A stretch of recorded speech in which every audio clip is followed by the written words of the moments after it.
মানুষের সাথে মানুষের পাশে থাকার অঙ্গীকার নিয়ে আশ্বাস নিজের লক্ষ্যে এগিয়ে চলেছে। চলার পথে পেয়েছে কিছু সম্মান, কালও তার ব্যতিক্রম হয়নি। গত 21শে সেপ্টেম্বর আশ্বাস একটা বিরাট কর্মযজ্ঞে সামিল হয়েছিল।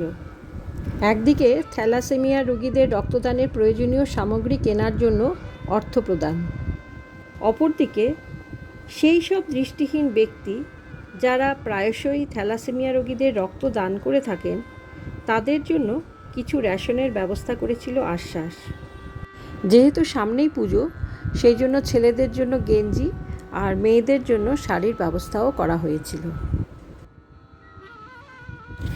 যারা রেশন নিতে এসেছিলেন তারা কেউ হকারি করেন, কেউ টিউশনি করেন, আবার কেউ নানা রকম কাজ করে কোনো রকমে সংসার চালান। এনাদের আর্থিক সঙ্গতি সেরকম নেই। এমন একটা কর্মযজ্ঞের অংশীদার হতে পেরে সত্যি খুব ভালো লাগছিল।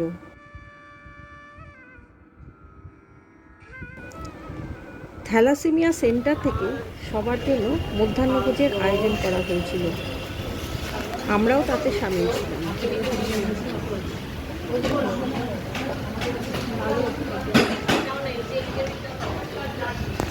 এই বাচ্চা মেয়েটি রক্ত নিয়ে এসে আমাদের সাথে খেতে বসেছিল।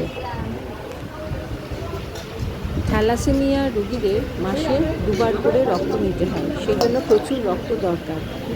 এই থ্যালাসেমিয়া গার্জিয়ানস অ্যাসোসিয়েশন প্রতি রবিবার রক্তদান শিবিরের আয়োজন করে থাকেন। ইচ্ছুক ব্যক্তিরা এই থ্যালাসেমিয়া সেন্টারে যোগাযোগ করে রক্ত দান করে একটা প্রাণ বাঁচাতে পারেন। সেদিন ওখানে আরেকটাও খুব সুন্দর মুহূর্ত আমরা কাটিয়েছিলাম। থ্যালাসেমিয়া গার্জিয়ানস অ্যাসোসিয়েশনের কর্ণধার জয়ন্তবাবুর ছেলে, যে নিজেও থ্যালাসেমিয়া রোগী, তার জন্মদিন ছিল। সেই উপলক্ষে আমরা কেক, মিষ্টি এবং আমাদের এক সদস্যা পায়েসও করে নিয়ে গিয়েছিলেন। বাচ্চাটি ভালো থাক, সুন্দর সুস্থ জীবন কাটাক, এই কামনা করি।